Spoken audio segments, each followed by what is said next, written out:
is the Halifax Northampton Reentry Council. It was presented to us last time, but we wanted to have some additional information. We've got that now.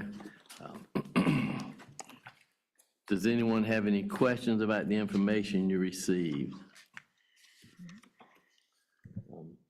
Scott, you went over everything. I did. I have no further questions. It was a thorough package.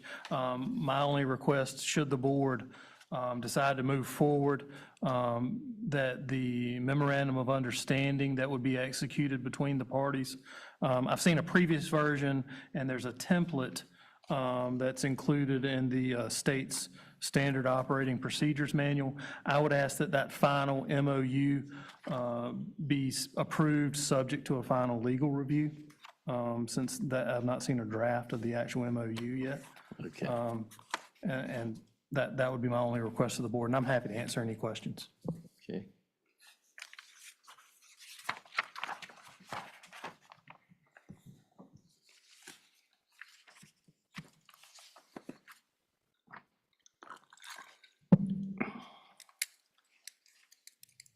I had a couple of questions, I guess, for our people.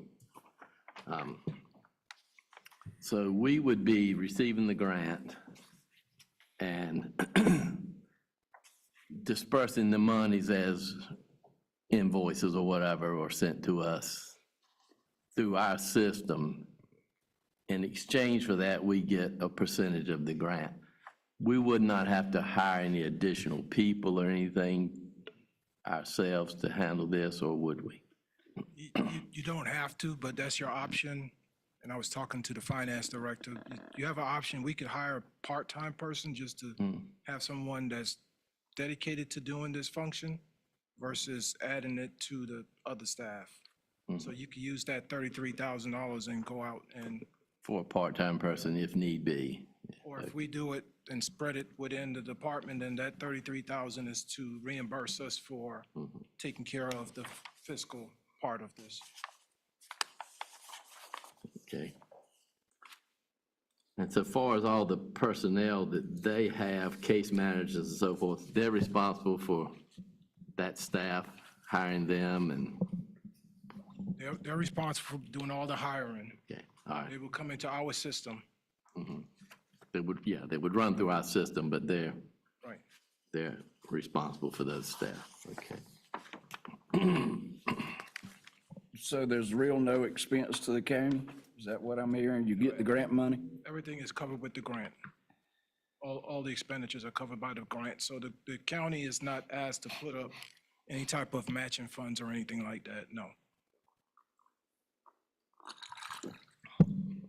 So we're not asked to even have to dip into our opioid fund for this.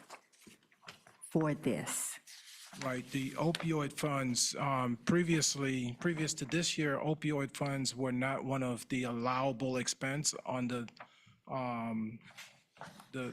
grant authority, the spending authority, but this year it became available. And we actually signed up for the training to allow us to change our resolution that we had approved previous for the opioid funds and allow reentry to be one of the allowable funds on as far as the disbursement of our opioid money. When you signed the memorandum of agreement, Mr. Phillips, do you remember what option you chose for Northampton County, option A or I B? believe it was Schedule A. But it's identified on the resolution as well. So we can get you a copy of that, and it shows the 5 different expenditures that we authorized. So I'm looking at, in that pot of money for the opioid settlement, we have $160,253. Is that accurate right now?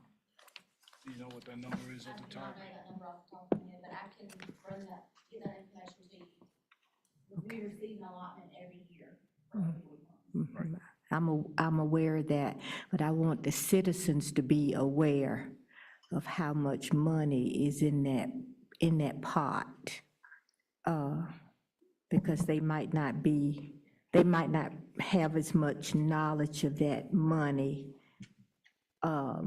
because we don't discuss that money as much as we really need to, and they may not be as knowledgeable of that pot of money that's sitting there in our county that's only available for certain type of things. Correct. We don't have a newsletter that we put in there about that money, that we don't use.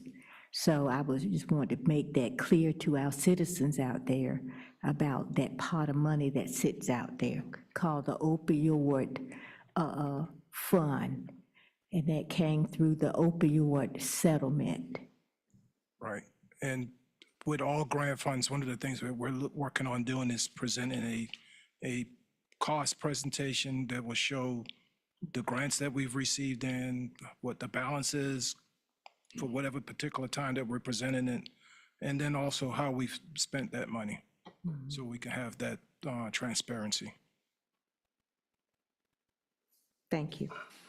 And also, Mr. Phillips, elaborate on Commissioner Ronix Taylor. You do have an opioid task force, and when the meetings are, and she makes an excellent point, and we need to just put it out there because the public is invited. Our Director of Health, Megan Vick, serves as the chair in conjunction with Trillium. I sit on the Trillium board, and that's a valid point, Commissioner Ronix Taylor. That money is there, and it's a longevity of money that's out there for some years, and we should definitely put that out there. That's right. We talked about that, kind of like the public information officer. That is correct. Because there's plenty of things that we're doing, it's just not being broadcast. We have to do a better job at that. Absolutely. All right, well, back to this matter. Does anyone have any other questions, either from the attorney, county manager, or Dr. Perry about this reentry program?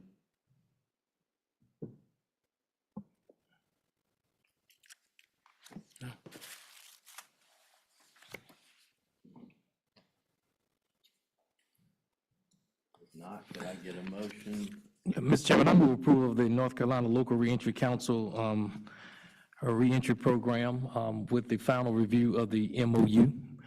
Second. Do you have any further discussion? If not, all in favor signify by saying aye. Aye. Aye. I, Broadnex Taylor. Aye. All right, motion is carried. Approving the program. Be under our administration. All right, the next item on the agenda is the budget amendment that we had last time.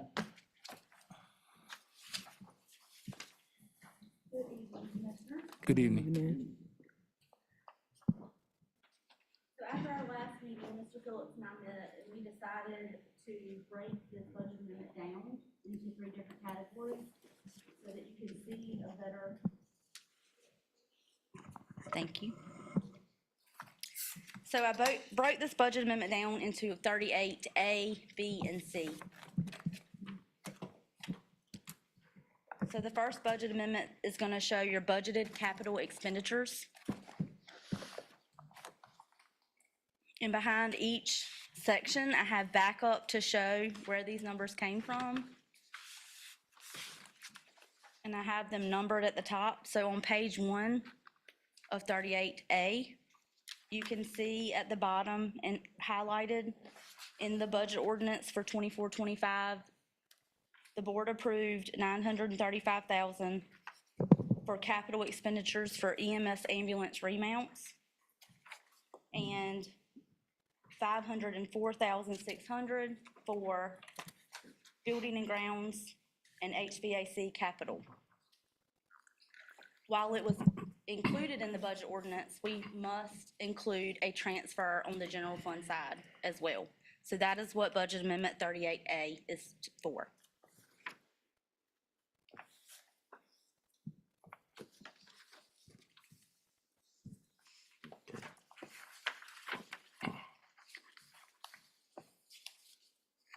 turning over to Budget Amendment 38B.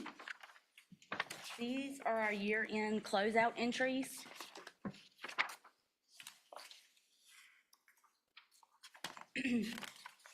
So the first item, if you scroll through, you can see item number 1.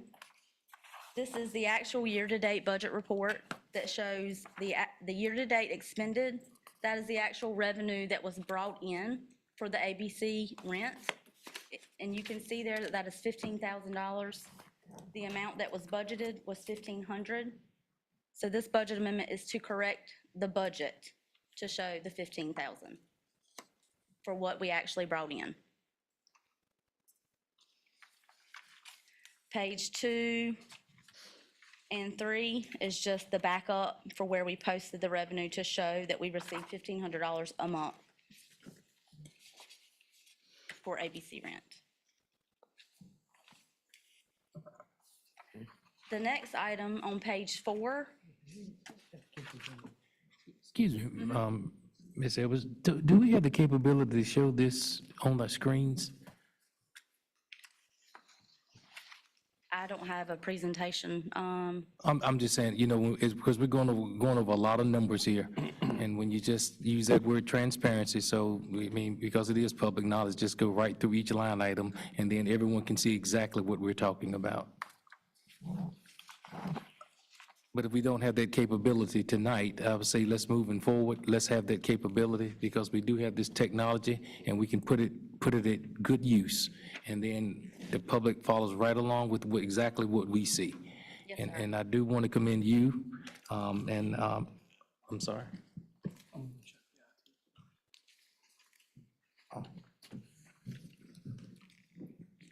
For taking the time to go over this line by line. Yes, sir. So as you can see on item number 4, this is the actual budget journal entry that was posted by the prior finance director. So you can see at the bottom, your journal total is $19,438. That number should be 0. Anytime you post a budget amendment, you should have a matching revenue and a matching expenditure, which should offset so that it totals to 0. So 4, 5, and 6 are all the budget journal entry, just to show you why I had to do this entry to correct that entry that was already done.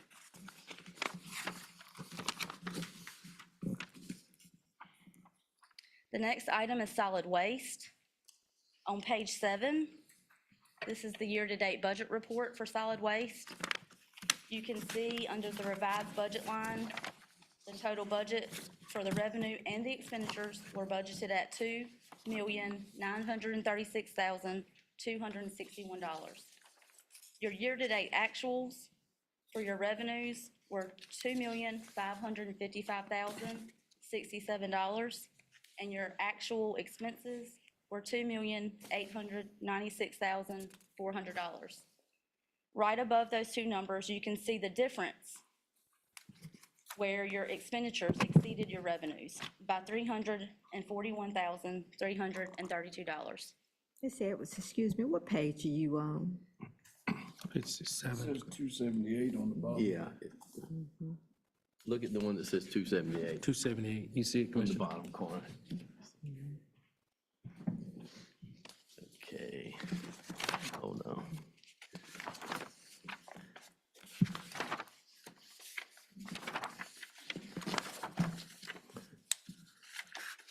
Since you got yours broken apart, I'm not sure. See, okay, Oh, do you have the?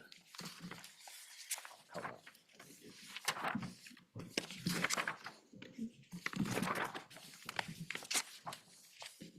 It looks like that. okay. So she's right here at 3, like, Yeah, the one that says 348 Okay, on it. 348, all right. So that is to show the shortfall for solid waste and why we are doing a loan from the general fund to cover that shortfall. Okay, there we go.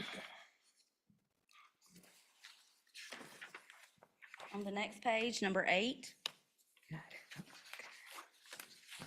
this is where I talked about the 3 departments that went over their budget for the courthouse, management information systems, and EMS. The first is the courthouse budget. You can see highlighted on the right, they overexpended by $634. On the next page is management information systems. And you see your fringe lines attached to your salaries for hospitalization. Those three lines total up to $11,941, which is what is on the budget amendment. And then again, EMS. Their overtime salaries, longevity, and recruiting expense were over.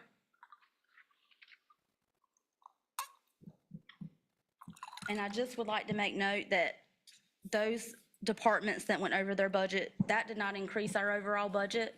We moved those from another department that had an overage, that did not expend all the monies that we put in the budget. So that is not increasing our overall budget. We are just moving funds within that budget, the already approved budget. But because we are moving those, we have to present those to the board and the citizens. And Ms. Edwards, for an example, when you say, let's say there are positions that are not filled in the county budget, for instance, there are positions at social service, there are positions at the sheriff's office.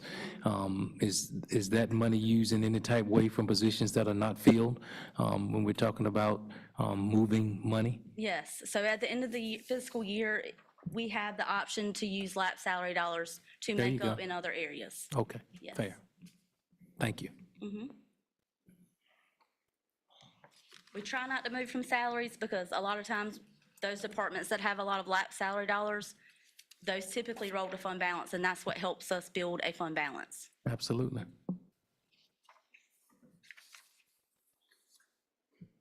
Thank you. Okay. If you skip over to page 13, this is the fire district tax fund. This is a copy of the page of the budget ordinance that shows where we did in fact budget for the fire district ad valorem taxes at $1,022,215. And if you look at page 14, this is your year-to-date budget report to show what we actually brought in.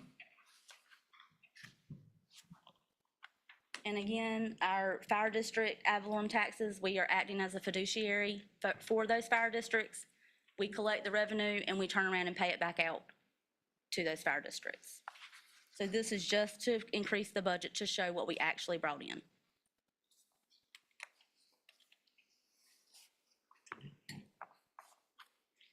Number 15, the same concept as the fire district tax funds. This is EMS billing. We act as a fiduciary for Eastside and Gas and Rescue. We collect their revenue from the billing company, and then we turn around and pay it back to those fire departments. And this is just to increase the budget to show what we actually brought in and expended.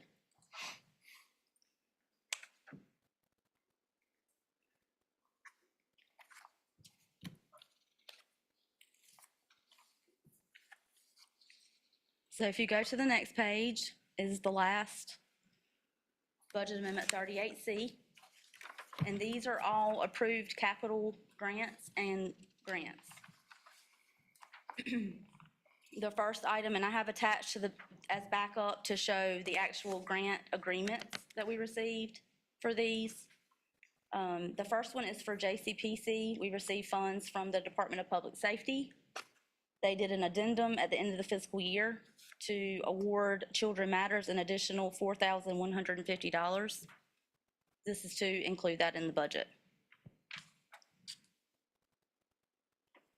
Item 2 is our E911 fund. They've received a $438,263 from the 911 board for radios. That is another grant. We are just increasing the budget to show for these grants. And these grants have not been fully expended.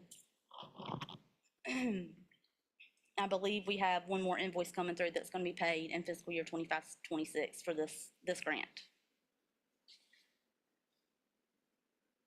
Item 3 is our museum grant. These are funds we received up front from the Office of State Budget Management for $25,000 to do museum renovations.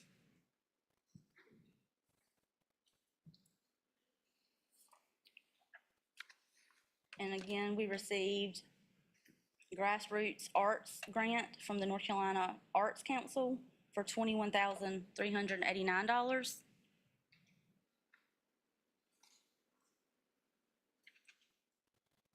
And then we received a $3 million HUD Workforce Housing Grant. And just to let you know, we have really just started expending funds. We, I believe, have spent roughly $53,000 on architectural fees for that grant. So this grant is going to run into the next few fiscal years.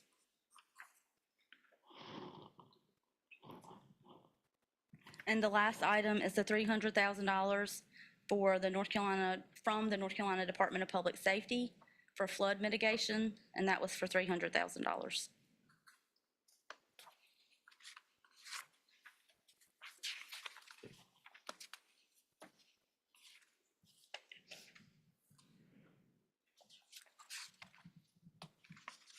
So all in all, just to give you and the citizens an idea, the only change to the actual general fund is on, is transferring those capital, doing the transfer fund for the capital that was already budgeted. And then on B, the $300,000 to cover the shortfall in solid waste. And the only grant that fell in the general fund was the Children Matters for $4,150. All other items are coming out of separate grant funds. They are separately stated from our general fund.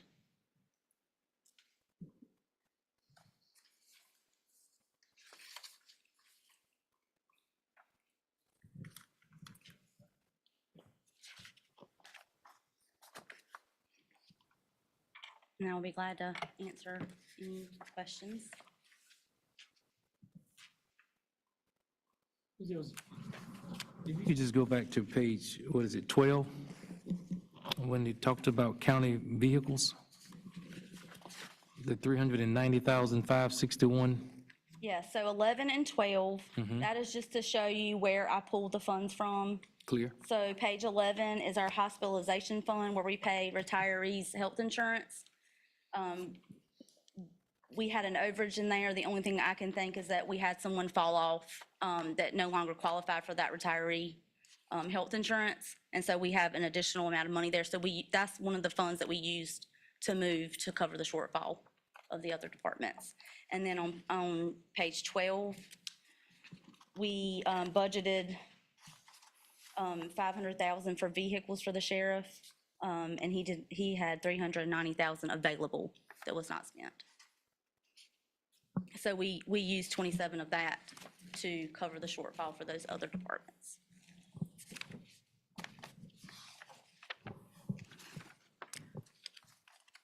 Ms. Edwards, Yes, ma'am. repeat what you just said to Commissioner Edwards again about that shortfall. Repeat that again.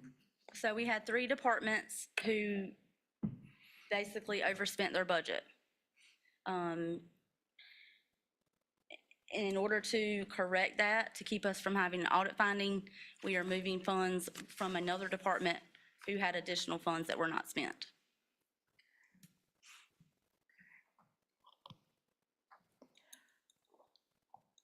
Today,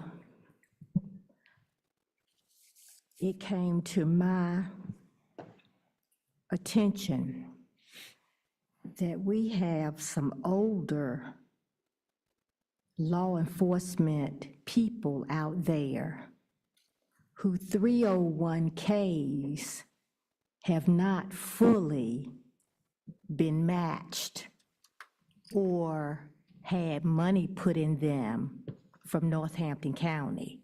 They're out there with no money in their 301Ks. Are you referring to supplemental, Leo supplemental retirement? Yes, I am. Okay, that's 401K, and that is something that just came to my attention this Yes. week. Mhm. And it's not older law enforcement, people It's who were newer? here in prior years. Uh-huh. I actually had a conference call this morning with North Carolina 401K and asked them how we can fix this and move forward. Those funds were budgeted. It just failed to be put in their deduction and be pulled. Okay. So we are correcting those. So we're correcting those. Do you know how many do we have out there that's come to you or in dire straits with that not being, that we have to fix? There's 16. And again, this is something that happened prior to me. They, currently, their 401K is 5% is coming out, and that is contributed from the county side. So they are currently going in, but we have to go back and correct what was not done prior. So we have 16 people out there in law enforcement with, excuse my terminology, jacked up 401Ks through no fault of their own, because here I am retired. And when I retired, I looked for my money from the folk at the state. I looked for my money, and I was gonna have a problem if I didn't get it. And we gotta fix this. We gotta fix this, Miss Edwards, and I don't mean tell me, oh, we gonna get it done next week. I mean, we gotta put some urgency behind this. Because I'm getting too many, well, we gonna get this done next week. Somewhere, we got to get some fast from somewhere. Because I'm getting too many next weeks. I don't know if my board members knew about those law enforcement people out there with no 401K. Are these people that are already retired? No, these are current Okay, employees. so they're not, I mean, it needs to be corrected, but they're not getting their money, is what I'm saying. It's still urgent. Oh, it needs to be Yeah, corrected, I it needs agree. to be corrected. But the way you spoke of it at first, I thought there were people that weren't getting their retirement money because, No, and retirement is separate and apart from the supplemental 5%. So we send money to the Office of State Budget Management. That is your to Orbit. That is your local government retirement. That's your pension. And then we also have, law enforcement are required, the county is required to supplement 5%. There were 16 individuals identified. It was found in my office. We contacted the sheriff. We let them know that we found the error. It's been corrected. And I had a conference call this morning with the North Carolina Empower, who handles our 401K and our 457. So in the absence of the personnel, the human resources person, have these 16 people had their orientation into Orbit or whatever they need to have done? Have they had orientation? Some of these people started 2 years ago. So, Like I said, right. have these folk had their I don't know. Could we find that out? Thank you.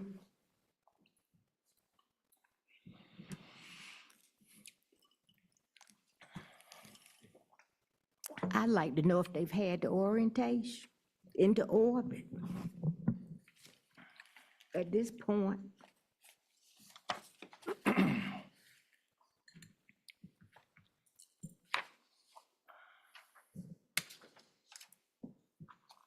That matters when you get to my age. We had that money since 2023.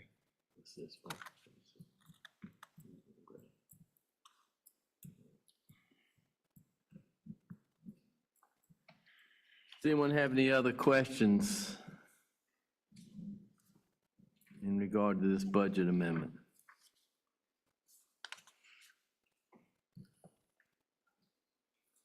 Yeah, Mr. Chairman, I do. And here's the reason, and again, Ms. Edwards, thank you so much. You've done a yeoman's job explaining, and appreciate you meeting with me one-on-one. It's just thing, we can go back to the museum grant, $25,000. And if I say anything incorrectly, please correct me. We've had this money since 2023. It's a 3-year grant, and we're just getting the amendment for it in August of 2025. Yes, sir. So those are the type of things that when I go through the packet that I'm looking at, and I yield, Mr. Phillips, just a question. How do we receive money in 2023 of 25,000, and we're getting amendment for it in 2026? Excuse me, 2025, I said something incorrectly, and we have 1 year left. That was the audit finding, that we're receiving these monies in, and it's not being entered. The special, you're supposed to set up a special project when you receive these grants, so they received the revenues in. The auditors did what they're supposed to do. They coded it to unearned revenues. So it shows up correctly on your financial statements. You close out the financial statements, and then they write you up because you didn't set up a project for it to receive the revenue in when the revenue is finally received, and to account for your expenditures when you actually start to work on the project.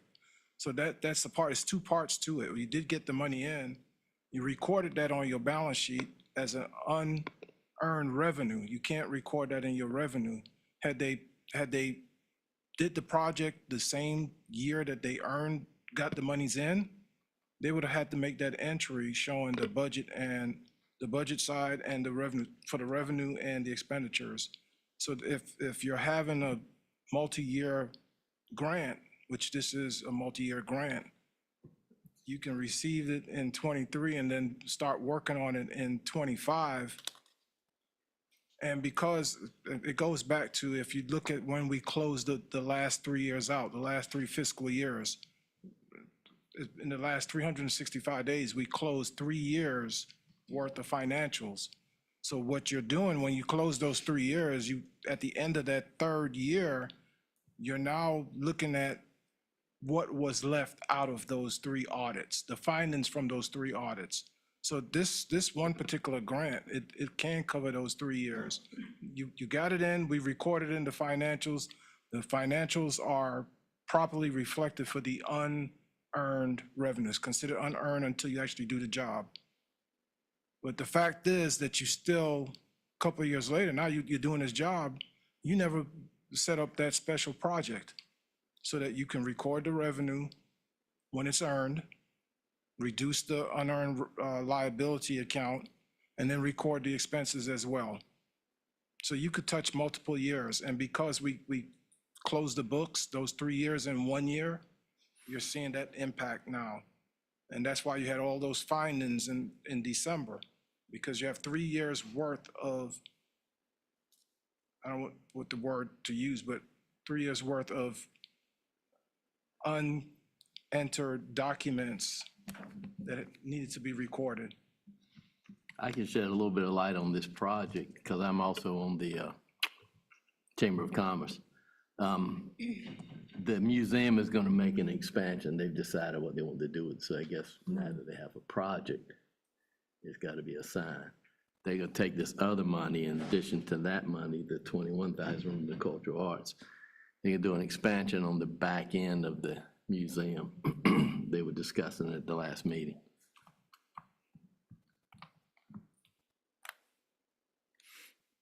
They're also going to do a project in relation to, it's a different set of money. They're going to do a project for the electric car Yes, sir.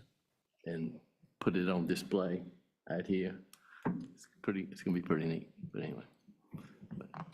One of the other problems that you had I here guess is, maybe I'm not clear, and I do apologize if I'm not clear. okay, So we received the amount of $25,000 in the year of 2023.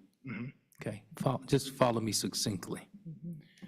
It's July 2024, it's July 2025, and now it's August 2025. And we've had $25,000 that we should have had put on the books. Well, I don't know when the actual project is complete or if it's still ongoing, but, Well, it says we have the grant through 2026. right. Okay, so we have the grant through 2026. I'm just Right. following succinctly, Mr. Phillips, so that, I can be timely and accurately, when I speak. And so we're in the last year of this 25,000, Right. right? And so if it wasn't, like I said, on the book, how could we use any of it? And I thank you, Mr. Chairman, for sharing that with me. And definitely don't want to halt any. Well, remember, when the monies come in, it's actually recorded on the books. The cash is received. It's not recorded as revenue. You cannot record it as revenue because it's considered unearned. It's a liability. So it shows up Agreed. on your balance sheet as a liability. The Agreed. auditors could then close that year's books out as being accurate. Now, in future years, how you can get a write-up on this is if you do not create that special project. So you have to have a special org number that's created for this grant, a revenue and the associated expenditure orgs. Now, what happened in those years, we had two different systems. The old Munis system, when I came in here, I was able to set up org numbers and all that good stuff. I could do that, but then we had an upgrade. The upgrade was under Kenya, so she was the one that knew how to set those up. I still knew what needed to be done, so I was given instructions, hey, you need to do this, you need to do that.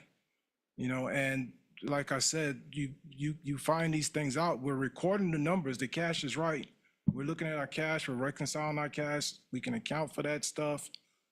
But you won't see the project side until the project is actually starting to work on, and then you find out, hey, you didn't set up a special project for this, you need to set that up. But because we actually did 2 audits simultaneously, we were closing out one and we started on the other, that's how we were able to get 3 done in 1 year. So by December 31st of last year, finishing that 3rd audit, all of this comes out of in the laundry list of, hey, you still did not set this up. Even though we're now starting to work on these projects, you need to go ahead and set those project org numbers up so that you can record revenue, actual earned revenue, and the expenses related to it. It's a lot to take in, but when you receive that money, it gets recorded, and if you don't use it, you cannot record it as revenue. It has to be unearned, and that shows up on your balance sheet. And that will allow the auditors to close that year out. In years past, the auditors would make all these entries that you're seeing right now. LGC came along and said, look, you counties cannot do this anymore. You cannot rely on your auditors. So they cut that out, and what they said is you're gonna have to get help, either through NCACC, get someone in to help you, to show you how to close your books, or you can hire some help. We hired Jeff Best, our CPA. Jeff Best was here training our staff on how to properly enter these transactions into the system and account for it. We're not using Jeff Best for this audit because we know what's needed, and Leslie is actually certified as our SKE so that she can make these entries. So we're a step ahead of the game this year because she's able to make these entries, and then we'll present an adjusted trial balance to our auditors so that they can do what they need to do as far as the audit's concerned.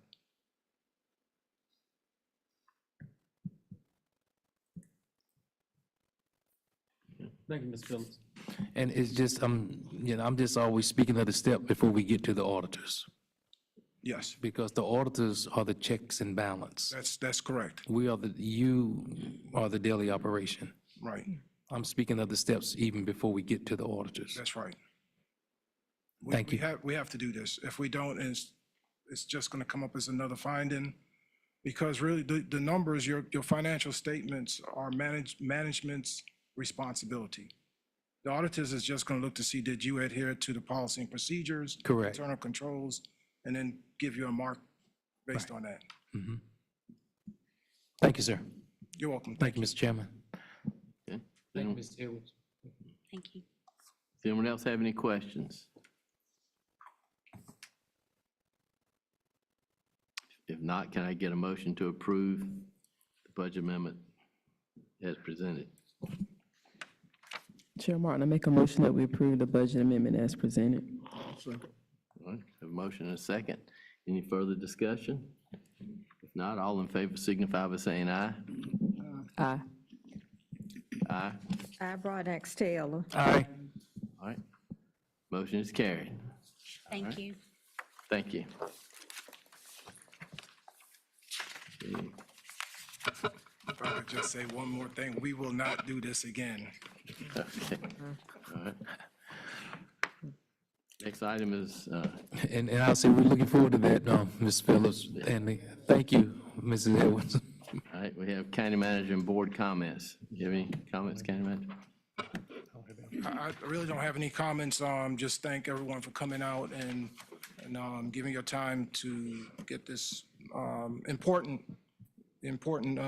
matter done as far as the reentry. I've been involved in reentry with GEO over 5 years. We had a $5 million fund that I managed. So I know what it's all about, and I saw the benefits. And when we did it at GEO, we called it the Continuum of Care Program. And we didn't call the inmates, we called them returning citizens. And that was the first time I actually saw this program. So I know this program works, so I thank you all for supporting and advocating for this. Okay. Thanks to the citizens for coming out and showing your interest and care for the county. Thank you very much. Thank you. All right, we'll start to our right. Dr. Whitaker. All right, I'd like to say good evening to all of our citizens and our staff. And again, thank you for the presentation, again, from the Reentry Council, as well as us going through the budget line by line. So thank you so much, team, for that. I have to be excused momentarily, and I did share that with Chair Martin because of another appointment that I already had prior to us scheduling a special call meeting. But as I sit here, I do want to say that as I've had time to reflect upon a couple of meetings, that I would just like to say that I feel like it's very important for us as commissioners, as well as citizens and also staff, to create an atmosphere of respect, and then for us to always be mindful of our tone, and be mindful of our tone when we're talking to each other in person as well as electronically. There have been a couple of meetings where there have been some narratives or falsehoods that have been shared about certain commissioners or whatever the case is, and I'm here to say for myself, as Keidra Whitaker, that I am an expert in having courageous conversations. One of the things that I take pride in is listening to others with diverse viewpoints and backgrounds other than myself. And so I can have a courageous conversation with you. We may leave the conversation not agreeing, but able to come to some type of compromise. But where I have to create a boundary is when there's the constant attacks on integrity, when there's an attack on the seriousness of my oath. And I would definitely say that when I took my oath for this office, it was something that I took very seriously. My mom stood there and held the Bible of my deceased father. So that is something that I take very, very serious, and I cannot continue to sit through meetings and allow the constant accusations of the oath being violated, because from where I sit and from where I stand, my oath is something that I take very, very, very seriously. And so the citizens that really know Keidra Whitaker, that really have conversations with Keidra Whitaker, as well as staff, they know that I'm a person of integrity. They know that I'm a person that listens to others. They know that I'm a person that I want to get all the facts and the details before I make an assumption. And so what I will close and what I'll end with, and I'll feel much better once I say this, is just because you don't agree with a certain decision, or you may be upset about a certain personnel matter that we cannot discuss as commissioners, it does not give you the right to make an accusation about one's character or to question one's ability of their oath or their preparedness as an officer. And I can just tell you that just over the past couple of meetings and electronic correspondences, that I felt that I needed to share that because, again, I'm a human being, I have feelings, and I have boundaries. And I want to share that and say that in front of my fellow Board of Commissioners, because I've shared that with you in private, but I also feel the need to share that with you in public. And I will say that if it continues, that I will have to have some conversation with our legal, because again, we have to have an atmosphere and a tone of mutual respect, not talking down to one another, but working together, because that's the only way that we can get something done. We had an awesome training that we attended for the past couple of days, and one of the things that I believe in is following policy and following order. You're never going to see Dr. Whitaker acting in the capacity that Dr. Phillips should be acting in. What I will do is take your concerns, and what I will do is get all of the facts. And like I say, the citizens and the staff who continue to keep me encouraged, I do appreciate you, because to sit in this role, it is not easy. But what I will not continue to allow is for one or two particular citizens to continue to attack my character, who don't know me, who's not had a one-on-one conversation with me, to continue to spread false narratives about my integrity, my character, my intellect. Because again, that is a reflection of me, and it's a reflection of my parents. And the thing that I can tell you is this, is that education, and number one, putting God first and treating people right, was number one in my household. And that is the way that I will always operate. So I feel much better after saying that. Now you all have a wonderful evening. Thank you so much. Thank you. Thank you, Dr. Whitaker. And she's right, we had some good meetings the past week in Greenville, and we were able to gather a lot of good information that we can try to make this county the best. And everybody knows I'm here to try to make us the best. And, you know, I've had calls even all weekend that, especially last week, that the county has done everything I've asked them to do. I've been to the sheriff's department on the phone with them this morning.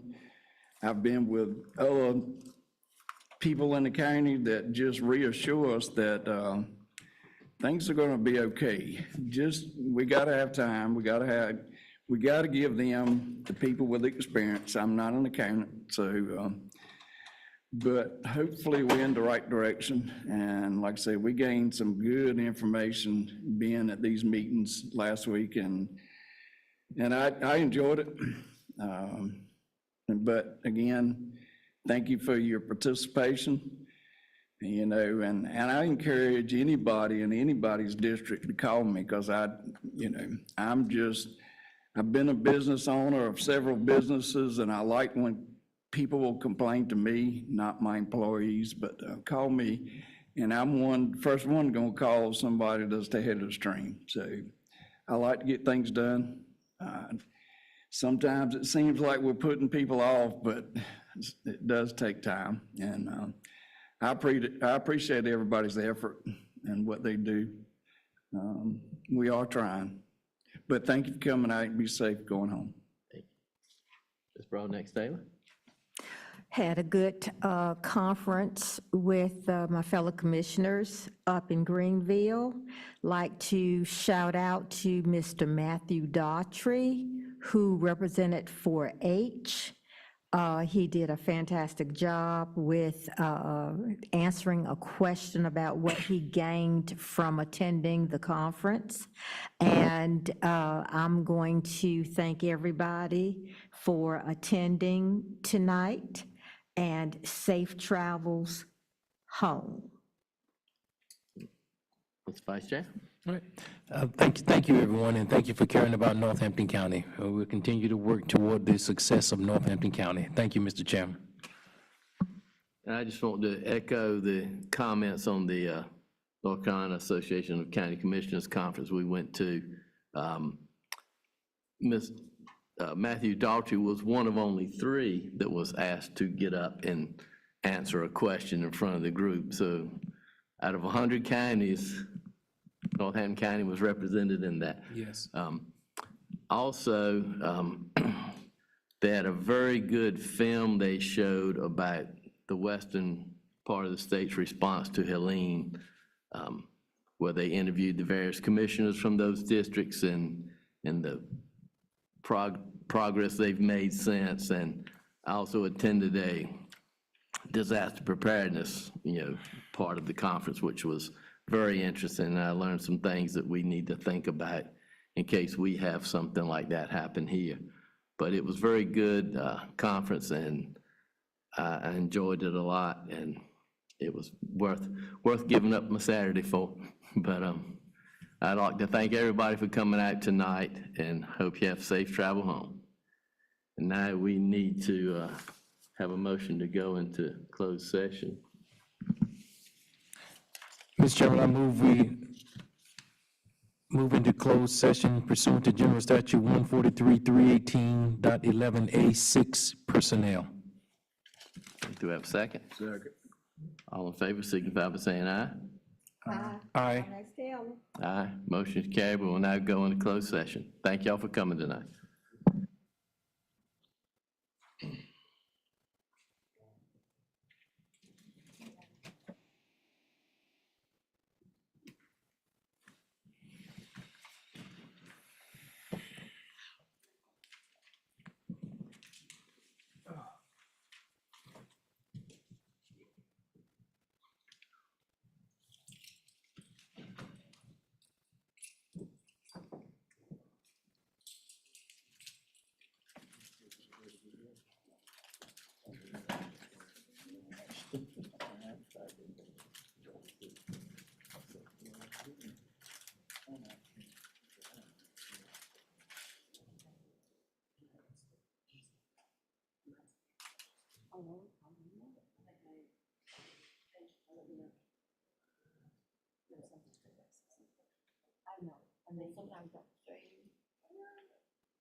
You see it, Patrick?